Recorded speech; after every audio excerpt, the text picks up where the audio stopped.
I think the greatest thing that all filmmakers need to have is the ability to articulate your intention.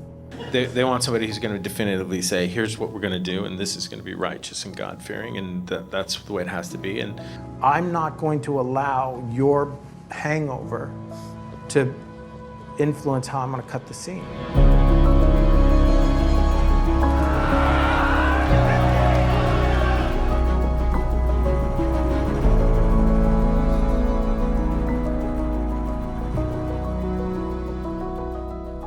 I got a job working for a local filmmaker who was one of the original sort of triumvirate of omnizoetrope. So it was Francis Coppola, George Lucas, and John Cordy. And I started there as a PA and cleaned out garbage cans and moved Xerox machines. And when I left a year and a half later, I was the head of the visual effects department. I got a job working at ILM. I was one of those kids who was really committed to the idea of I guess, being on sets and watching how shit went down. I watched a lot of directors. I watched talented people that I liked and admired get kind of, spun and worked. And I vowed never to let that happen. I was like, I want to know what every motherfucker in the room does, so that when somebody says to me, we can't do that, it's like, oh yeah, well, Fisher 11 will do that, the drop-down plate, if you just do, I never want to be the guy who was victimized by other people's laziness. I want everybody, I want the makeup artist, I want the boom operator, I want everybody to feel it's the best work that they've done, or it's the best adaptation that we can do. My father once said to me, I don't know who he was quoting, but learn your craft, it'll never stop you from being a genius. And that's the kind of thinking, that's what you want to surround yourself with.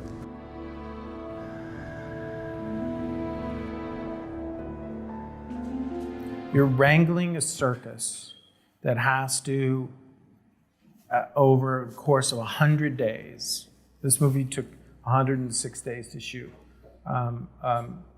Dragon Tattoo took 150 days to shoot. Over those 100+ days, you need everybody to peak, depending on what you need from them, what side of the room you're on, what you're looking at. You need everybody to peak at the same time. Boom operator has to peak, dolly grip has to peak, camera operator has to peak, actors have to peak. In the over the shoulder, you may have the most wonderful actor in the world and you're just seeing past their ears. And if they're doing this, it's incredibly distracting. So you got to go to, Laurence Olivier by any other name and go, just hold still while we get this. You're trying to get everybody to be on the same page, everybody to be in the same movie, everybody to be in the same moment. And that's a lot of work. That's what you're doing. You're sculpting behavior over time. And you're given a very, very finite amount of patience that the audience has for you to get those ideas across. And to think of it in that way, it's not Chinese checkers. It's not about, okay, well, I did that, I did the over, and now I'm doing, no, it's three-dimensional chess. It's, as I say to most of the actors that I work with, I don't want your best version of this scene to mandate how the scene gets cut. I want the best version of the story to mandate where I am at any point in the room. So you're gonna have to be good. If I have 15 setups, you're gonna have to be good at least 15 times. And you're gonna have to be good when he's good. I know you've done your homework, and so you know that money isn't a big part of my life, but at the moment I could buy Mount Auburn Street, take the Phoenix Club, and turn it into my ping pong room. I have to ask you about the takes issue. You famously have a lot of takes. My philosophy is you spend $250,000 on a set. You're gonna put it on a soundstage, it costs you $5,000 a day. You're gonna put $8,000 worth of lights you're gonna bring a $150,000 crew in. You're going to bring actors in from all over the world. You're going to put them up in hotels.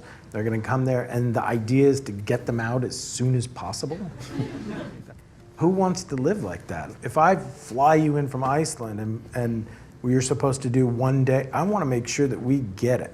There's a point in time, whenever an actor says, I'm sorry, I lost. Can we start again? They were great. Right before they pull the pin on the whole thing, they were great. And I've shown, it's that thing of when you fall face first into something and you kind of know, you know what the text is and you know what you're supposed to be doing, but you lose your train of thought. It's almost always the most exciting thing. Something is really, and I almost know when somebody's going, oh, I'm sorry. It's kind of when you're doing this, and then everything goes kaflooey. But my process is about, I'm gonna give you 17, 18, 25 bites at the apple, because if you're smart and if you're conscientious, you've worked out in your head as an actor what it is you want to present me. And presentation is a kind of weird, translucent, diffuse, plastic hymen between what I want it to be and what you want it to be, what the actor wants it to be. And there's always this thing of like, yeah, I've gathered my senses and I'm ready to show you my wares. And I almost always feel like it's bullshit.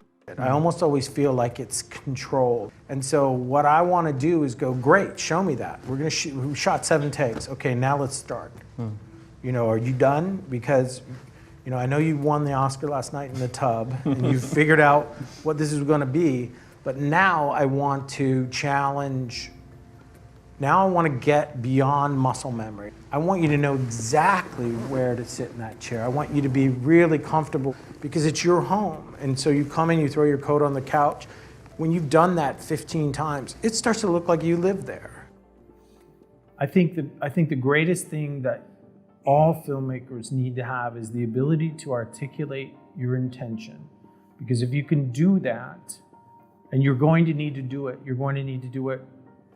with a screenwriter, you're going to need to be able to do it with a financier, you're going to need to be able to do it with every single actor that you're hoping to seduce to be part of your cast.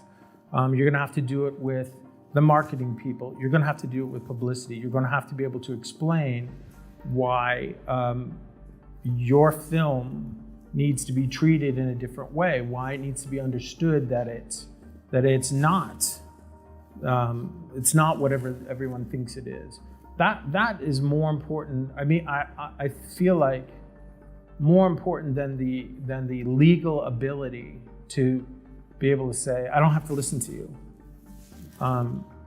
is the ability to say, I hear what you're saying and I understand exactly what it is that you're saying, and it has no place in this film for the following reasons. People tend to be, I think people tend to be reasonable if you can be supremely specific about what it is that you want to accomplish. Fight Club was made without Final Cut.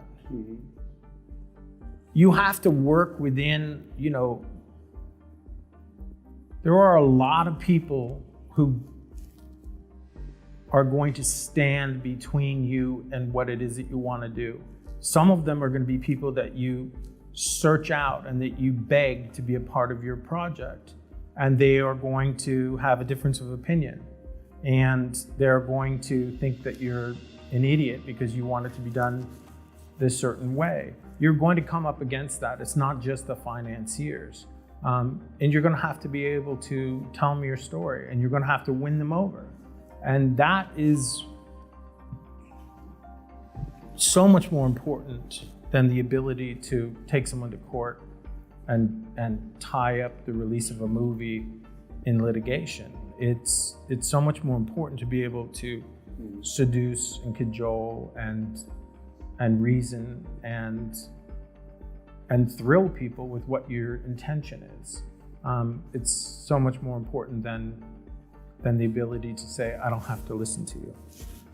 because I think it just engenders the wrong kind of, it's a collaborative process. It's not a watercolor. If it was a watercolor, you get to do whatever you want.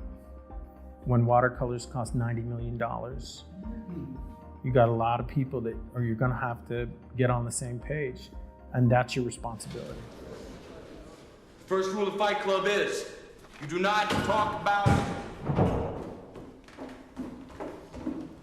If you can help them be great, everybody wins. Like, that's the point. That's why we're here. That's why we're shooting. You know, we're shooting to make all of this great. The camera is going to trap them in amber for all time. And it's the magic of when somebody is doing something in the background that evolves and they come into the foreground and they become part of the action and they take over.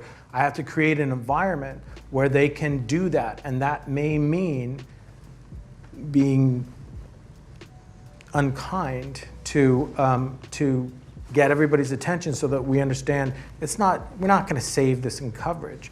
I'm not going to allow your hangover to influence how I'm going to cut the scene. I'm not going to allow your bad hair day to mandate that we're going to be, you know, the scene plays out in overs. I'm going to get a good master, maybe 3 that are very different in what they're, and then I'm going to go into coverage and I may get 1 to 3 really great overs that are really interesting, and then I'll bring back and do singles. But I want to cut the scene the way I want to cut the scene. I want to cut the scene the way the story mandates, not somebody's comfort. All right. By telling you this, though, I'm trusting you more than I trust most people. Good, because I'm about ready to punch you. So when you go to a crew, you turn to 90 people, you know, and you have all these faces sort of looking at you like, what do you want to do next? Which is a terrifying thing, because you have to have, whether it's for real or whether it's fake, you have to have confidence, because human beings they don't want to be led by somebody who's like, oh God, I don't know.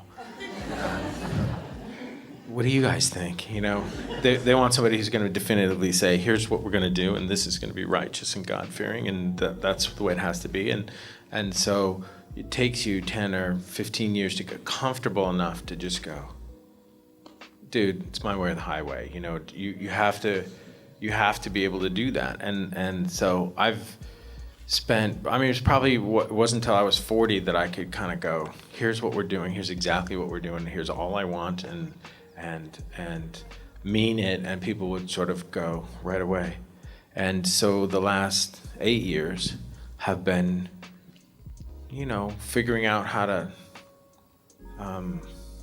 make the process efficient for the areas of it that I like, that I enjoy. I know that I have to go on tech scouts, and I know that I have to walk into a room and discuss for people where the light's going to come from and what the intent of the scene is and how basically it's going to be constructed. But then the part that's interesting to me is the part when you have it all set up and there are people playing dress up in front of the camera and getting that thing to work. And that's the interesting part, that's the fun part, and that's the entree. You know, everything else is foreplay and appetizer. It's like, that's the thing you gotta get. That's what it's all about. That's what you're spending the dough on. And so, so in the past 8 years, I've kind of been able to,